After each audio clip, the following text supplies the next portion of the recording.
Глава 2. Клир. В дианетике человек в его оптимальном состоянии называется клир. Это слово будет часто встречаться в книге как в форме существительного, так и глагола клировать. Поэтому не будет липшим, если мы уже в начале книги подробно рассмотрим, что же такое клир, главная цель дианетики. Если обследовать клира на предмет наличия аберраций психозов, неврозов, компульсий и репрессий, а также заболеваний, которые мы называем психосоматическими, то окажется, что у него нет и следа подобных расстройств или аберраций. Дополнительные исследования показывают, что его интеллектуальный уровень гораздо выше среднего, а наблюдения за его деятельностью выявляют ярко выраженную направленность жить энергично и с удовольствием. Те же результаты дают сравнительные исследования. Например, у неврастенника с набором психосоматических заболеваний обнаруживаются при обследовании все эти аберрации и нарушения. После того, как он получает дианетическую терапию, неврозы и болезни пропадают. Затем он снова подвергается тщательному осмотру, который подтверждает, что неврозы и болезни действительно исчезли. Эксперимент проводился много раз с неизменными результатами. Лабораторные исследования подтверждают, что все люди, чья нервная система не имеет органических повреждений, реагируют одинаково на дианетическую терапию, которая называется клиринг. Клир обладает качествами фундаментальными и наследуемыми, которые далеко не всегда бывают вне клира, о существовании которых в человеке даже не подозревали. И они не были предметом рассмотрения при обсуждении его способностей и действий. Прежде всего это относится к восприятию мира. Даже так называемые нормальные люди не всегда различают все цвета, воспринимают все звуковые тона или испытывают во всей полноте вкусовые, обонятельные и осязательные ощущения. Это основные каналы общения с ограниченным миром, который большинство людей воспринимают как реальность. Интересно отметить, что хотя в прошлом наблюдатели и считали восприятие окружающего абсолютно необходимым условием нормальности, вместе с тем не существовало ни одного определения того, как собственно это делается. Для того, чтобы воспринимать реальность в настоящем времени, человек, конечно, должен получать ее по коммуникационным каналам, используемым наиболее часто в его каждодневной жизни. Любое из человеческих ощущений может быть аберрировано, то есть искажено психическими расстройствами, которые препятствуют возможности переработки этих ощущений аналитической частью ума. Другими словами, в то время, как механизм цветового восприятия исправен, какой-то участок в сознании уничтожает цвета до того, как он оказывается в состоянии увидеть предмет. Есть разные градации дальтонизма. Цвета кажутся менее сочными, потом блеклыми и в худшем случае полностью отсутствуют. Любой из нас знаком с людьми, которые не приемлют кричащие цвета, и с другими, для которых эти же цвета оказываются недостаточно яркими, чтобы их заметить. Эти различные степени цветовой слепоты никогда не рассматривались как фактор, зависящий от умственной деятельности. В лучшем случае им давали туманные определения, как некому свойству восприятия, или же их вообще не замечали. Существуют люди, которых беспокоят звуки и которым, например, настойчивое завывание скрипки очень напоминает сверление их барабанных перепонок механической дрелью. Также существуют люди, на которых 50 скрипок, играя очень громко, оказывали бы успокаивающее влияние. Существуют также те, кто во время скрипичной музыки проявляет отсутствие всякого интереса и скуку. Есть также и такие, для которых звук скрипки, независимо от того, насколько виртуозной может быть мелодия, кажется монотонным. Эти различия в восприятии звука соник, цвета и другие визуальные ошибки были приписаны врожденным качествам, органическим недостаткам или вообще не принимались во внимание. Таким же образом, у разных людей сильно различаются обонятельные, осязательные, органические ощущения, чувство боли и земного притяжения. Бегло проверив на этот предмет ваших друзей, вы обнаружите огромное различие восприятия одинаковых раздражителей. Одному аромат индейки в духовке кажется восхитительным, другой остается к нему безразличным, а третий вообще его не чувствует. А еще кто-то возьмется доказывать, что индейка в духовке пахнет в точности как масло для волос. Если уж прибегать к чрезмерным выражениям. До тех пор, пока мы не получили клиров, причина этих различий оставалась загадкой, так как в большинстве случаев такие резкие отличия в количестве и качестве восприятия являются следствием аберрации, как следствие приятных моментов, пережитых в прошлом. И врожденной чувствительности в восприятиях клиров тоже будут существовать некоторые различия. Ощущения клиров не должны автоматически приниматься за стандарт, этот унылый и раздражающий средний показатель, к которому так стремились доктрины прошлого. Клир получает максимальное восприятие в соответствии со своим желанием. Горящий порох для него все еще пахнет опасностью, но этот запах не вызывает больше тошноты. Жареная индейка благоухает, если он голоден и любит индюшатину. Тогда она действительно пахнет очень-очень хорошо. Скрипичные мелодии не монотонны и не мучительны. Клир может наслаждаться ими, если любит скрипичную музыку, что является делом вкуса. Если скрипка не доставляет удовольствия, тогда ему могут понравиться ударные инструменты, саксофон или, по настроению, Отсутствие музыки вообще. Другими словами, мы имеем дело с двумя переменными. Одна из них, самая дикая, вызывается аберрацией. Другая, значительно более рациональная и понятная, результат различия характеров. Таким образом, восприятие аберрированного человека не клира сильно отличается от ощущений клира неаберрированного человека. Физическое состояние органов восприятия обусловливает возможный характер ошибок. Незначительное количество этих ошибок связано с органическими повреждениями. Пробитая барабанная перепонка не является полноценным звукозаписывающим механизмом. Причина большинства ошибок – психосоматические отклонения. Очки красуются на носах огромного количества людей. Даже дети носят очки. В большинстве случаев этим преследуется цель исправить определенное состояние, в то время как сам организм борется за то, чтобы его сохранить. Зрение с появлением очков ухудшается не из-за самих очков, а по психосоматическим причинам. Это наблюдение можно попытаться оспорить с таким же основанием, как утверждение, что яблоко, падающее с дерева, обычно подчиняется законам земного тяготения. Если зрение аберрированного человека было плохим, то в состоянии клир оно обычно заметно улучшается и, если уделять этому некоторое внимание, со временем исправляется полностью. Вопреки нападкам окулистов на дианетику нужно отметить, что это приносит им немалую выгоду, так как известны случаи, когда клиры в процессе терапии должны были покупать 5 пар очков одну за другой, поскольку их зрение улучшалось. Многие люди, ставшие клирами довольно поздно, останавливаются в исправлении зрения немного ниже оптимального уровня. Зрение аберрированного человека ухудшается на органическом уровне за счет его аберрации таким образом. Органы восприятия теряют возможность функционировать нормально. С устранением аберрации, как показали многочисленные исследования, организм предпринимает героические усилия по возвращению к норме. Органические изменения слуха, так же как и других каналов восприятия, бывают самыми различными. Отложения кальция, например, могут вести к назойливому звону в ушах. Устранение аберрации позволяет организму осуществлять саморегуляцию для достижения наилучшего возможного состояния. Отложения кальция исчезают. Звон в ушах прекращается. Кроме этого весьма специфического случая существует громадный диапазон состояний слуха на органической основе. Органически, так же как и аберрационно, слух может изменяться, становясь заметно тоньше или наоборот, сильно притупляясь. Так что один человек в состоянии услышать шаги за квартал и не считает это необычным, а другой не слышит барабана, грохочущего у него под окном. Тот факт, что степень восприятия у людей различна по причине аберраций и психосоматических отклонений. Это еще наименее значительное из открытий, описанных здесь. Гораздо более фантастичной в своем бесконечном разнообразии у разных людей является способность вспоминать. При наблюдении за клирами и аберрированными был открыт совершенно новый процесс вспоминания, который всегда существовал, но никогда не был замечен. Его проявление в полной форме возможно лишь у небольшой части аберрированных людей. Он, однако, является обычным для клира. Никто, безусловно, не собирается упрекать ученых прошлого в недостаточной наблюдательности. Мы имеем дело с совершенно новым и доселе не существовавшим объектом наблюдения – клиром. То, что клир в состоянии делать запросто, многие люди в прошлом тоже иногда делали, но частично. Существует врожденная неблагоприобретенная способность механизма памяти, которая обозначается в дианетике термином «возвращение». Это слово употребляется в своем обычном словарном смысле с добавлением того, что ум обладает нормальной функцией вспоминания.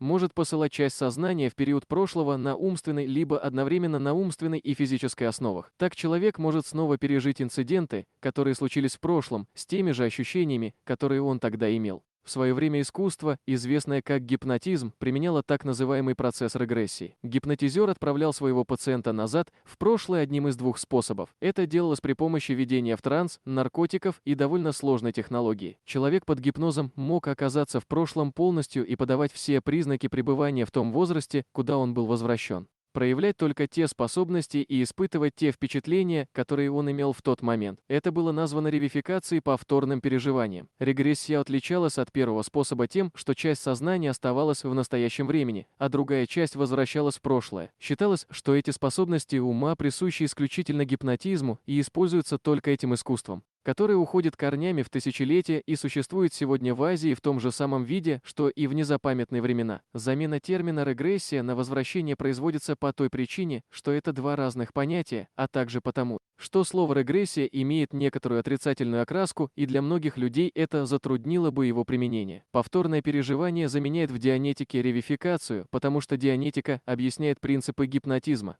но не применяет их в своей терапии, но об этом позже. Итак, разум обладает еще одной способностью вспоминать. Часть сознания в состоянии возвратиться в прошлое и пережить во всех деталях какие-то его моменты, даже когда человек бодрствует. Если хотите убедиться, проверьте это на нескольких людях, пока не найдете человека, которому это легко сделать. Полностью отдавая себе в этом отчет, он сможет вернуться в моменты своего прошлого. Пока вы его не попросили об этом, он, может быть, даже не подозревал, что в состоянии это сделать. А если отдавал себе отчет в этой способности, то, наверное, предполагал, что все вокруг тоже это умеют делать. Такого рода предположения как раз и мешали вытащить на свет спрятанную информацию. Он может возвратиться к моменту, когда Юн однажды плавал, и полностью воскресить все, что он тогда слышал, видел, обонял, осязал и так далее. Однажды некий ученый муж потратил несколько часов, доказывая собравшимся, что повторно ощутить, например, запах из прошлого невозможно, поскольку неврология доказала, что обонятельные нервы не соединяются с таламусом, часть мозга, где расположены нервы,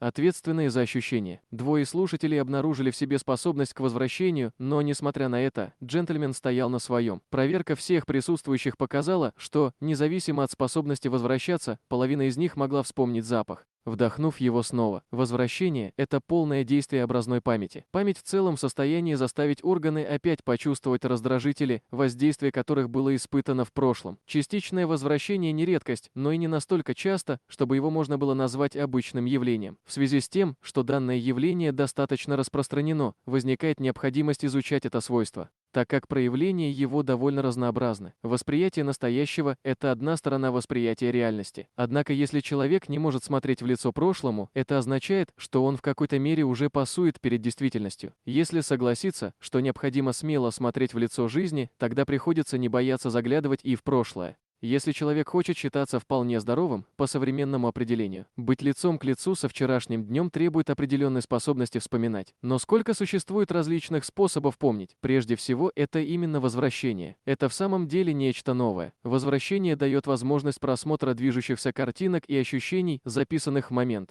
когда происходили события, и эти ощущения переживались впервые. Человек может также возвратиться к прошлым выводам и фантазиям. Эта способность возвращаться в прошлое, к месту, где нужная информация была воспринята в первый раз, оказывает большую помощь в учебе, исследовательской деятельности и повседневной жизни. Далее идут более привычные виды памяти. Оптимальным проявлением является метод возвращения одного или нескольких чувств восприятия, причем сам человек остается в настоящем времени. Иными словами, некоторые люди, думая о розе, эту розу видят во всем цвете, чувствуют ее запах и ощущают ее вплоть до шипов. Их умственное зрение обладает способностью воспроизводить цвета ярко и отчетливо. Думая о розах, люди на самом деле воскрешают в памяти какую-нибудь одну конкретную розу. Эти люди, думая о корабле, увидели бы один, вполне определенный, почувствовали бы его покачивание, запах сосновой смолы или даже менее аппетитные ароматы, услышали бы все звуки. Корабль предстал бы перед ними во всем великолепии красок и звуков. Эти способности у аберированных людей проявляются очень по-разному. Если попросить подумать о розе, то одни ее могут только представить, другие чувствуют запах, но не видят сам цветок. Перед третьими она является бесцветной или в очень блеклых тонах. Если попросить их подумать о корабле, некоторые аберированные люди видят только плоское, безжизненное изображение типа фотографии или картины. Другие видят судно в движении, без цвета, но с полным звуком. Некоторые слышат звуки, но ничего не видят. Некоторые просто думают о корабле как о предмете, который существует и о котором они знают, но они не в состоянии по памяти его видеть, слышать, чувствовать, ощущать его запах и так далее. Некоторые наблюдатели в прошлом называли это игрой воображения, но этот термин так мало способен передать звук или прикосновение, органические ощущения и боль, что Дианетика вводит специальный термин «рикл». Ценность рикла в жизни раньше привлекала так мало внимания, что общая концепция его даже не была сформулирована. Поэтому он описывается здесь довольно подробно. Исследовать рикл просто. Если вы расспросите друзей об их способностях, вы получите замечательное представление, насколько они разнятся у разных людей. У кого-то один рикл, у кого-то другой, у кого-то его вообще нет. Но этот человек действует исключительно на основе концепции рикола, проверяя своих друзей на предмет реколов. Помните, что любое восприятие регистрируется в памяти, а следовательно имеет рикол, включающий в себя болевые, температурные, ритмические, вкусовые, весовые ощущения и восприятие зрения, звука, осязания и обоняния. Дианетические названия этих реколов: визио или видеозрение, соник звук, осязание, обоняние, ритмика, кинестетика, вес и движение. Соматика – боль, термальная температура и органические внутренние ощущения и, по новому определению, эмоции. Существует набор других видов умственной деятельности под названием творческое воображение и воображение, которые также представляют неистощимый материал для исследований. Воображение – это рекомбинация того, что человек ощущал, думал или рассчитал своим умом, и того, что не обязательно существует. Для разума это способ предвидеть желанные цели и предсказывать будущее. Воображение играет чрезвычайно важную роль как в умственной деятельности, так и при решении повседневных проблем. То, что это лишь рекомбинация, никоим образом не умаляет красоту и сложность данного феномена. Клир использует свое воображение во всей его полноте. В сознании существуют как бы модели для представления образа, запаха, вкуса, звука, короче, для каждого из возможных ощущений. Эти отпечатки изготовлены на основе готовых стереотипов в банке памяти, объединенных концептуальными идеями и структурами. Новые построения, завтра с точки зрения сегодняшнего дня, будущий год с точки зрения прошедшего, удовольствия, действия, которые надо предпринять, несчастные случаи, которых следует избежать. Все это функции воображения. Клир обладает полным восприятием цвета в его визио-реколе, тона в сонике, тактильными, обонятельными, ритмическими и всеми остальными видами восприятия. Если попросить его представить себя в карете, запряженной 4 лошадей, он видит экипаж в движении и цвете, слышит все звуки, которые должны были бы раздаваться, он чувствует возможные запахи и даже ощущает обивку сидения, движение кареты и свое присутствие в ней. В дополнение к обычному воображению существует еще и творческое воображение. Это качество присуще людям в разной мере. Некоторые обладают им в громадной степени. Здесь говорится о нем не потому, что это часть ума, с которой обычно имеет дело дианетика, а потому, что это отдельно существующий феномен в клире, который обладал творческим воображением в прошлом, когда он был аберрированным. Даже если оно было тогда подавлено, оно отчетливо заметно сейчас. Это врожденная способность. Она может быть аберрирована только запрещением применять ее на практике или невозможностью творчески мыслить в результате закупорки всего ума. Другими словами, аберрация этой способности является результатом аберрации стремления ее употребить или происходит за счет замыкания частей ума. Образование там чего-то вроде замкнутых оболочек, которые изолируют часть информации. Но творческое воображение, силой которого создаются великие произведения искусства, образуется государство и развивается человек. Это особая функция, которая не зависит от его аберрированного состояния. Наблюдения за деятельностью клиров показали врожденный характер этой способности. Редко найдется человек, у которого оно отсутствует. И, наконец, последняя и самая важная особенность человеческого ума. Человек обладает разумом и в состоянии думать и понимать. От этого зависит его способность находить решение проблем, используя ощущения или воссоздавая и осмысливая ситуации. Эта разумность, рациональность и является высшей характеристикой сознания, делает человека человеком и отличает его от животного, помня, воспринимая, воображая.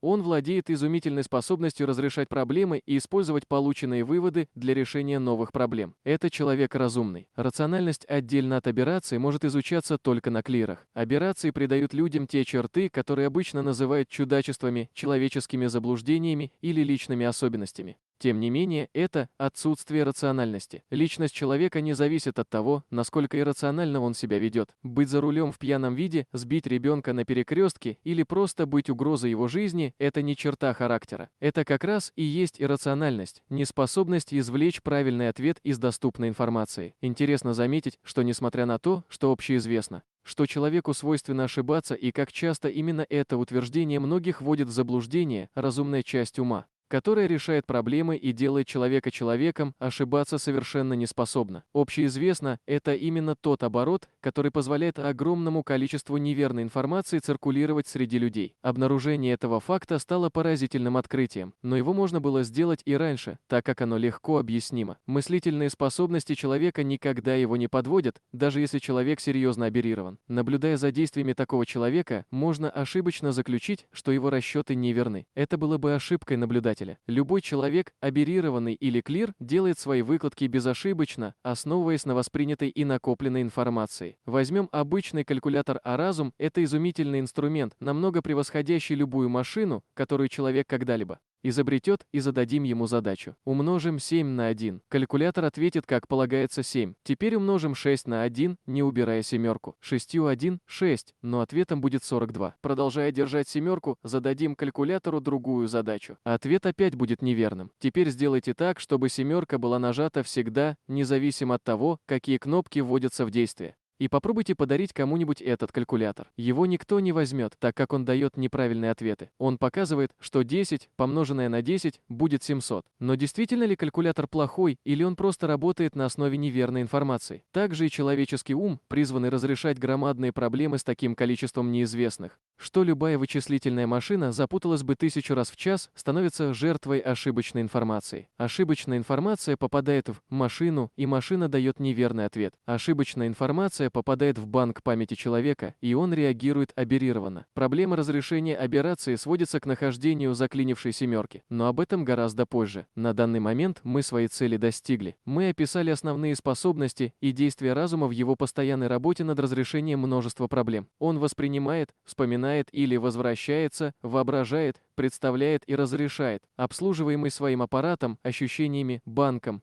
памяти и воображением, он дает ответы, которые всегда безошибочны. Но на решение влияет то, что человек видит вокруг себя, его образование и взгляды. По данным наблюдений за клирами, основные цели разума, как и человеческой натуры, направлены на созидание и благо. Постоянное созидание и постоянное благо. Изменяются они лишь под влиянием того, что он видит, и в зависимости от его образования и взглядов. Человек хороший, избавьте его от аберраций, и с ними уйдет зло, которое так обожают схоласты и моралисты. Единственная часть ума, от которой можно избавиться, это как раз та его часть, где сосредоточено зло. А без этой части доброта и жизнерадостность человеческого характера проявляются ярче. И человек рад этому избавлению, потому что злая часть – это физическая боль. Ниже представлены эксперименты и доказательства в пользу того, что было сказано. Они могут быть рассмотрены со всей скрупулезностью, которая так мила сердцу представителей точных наук. Итак, клир – это не тот приспособившийся человек, действия которого продиктованы запретами, скрытыми в участках разума. Он не подчиняется запретительным командам, но действует на основе селф-детерминизма. И он обладает ярко выраженными способностями ощущать, возвращаться, фантазировать, творить, делать заключения,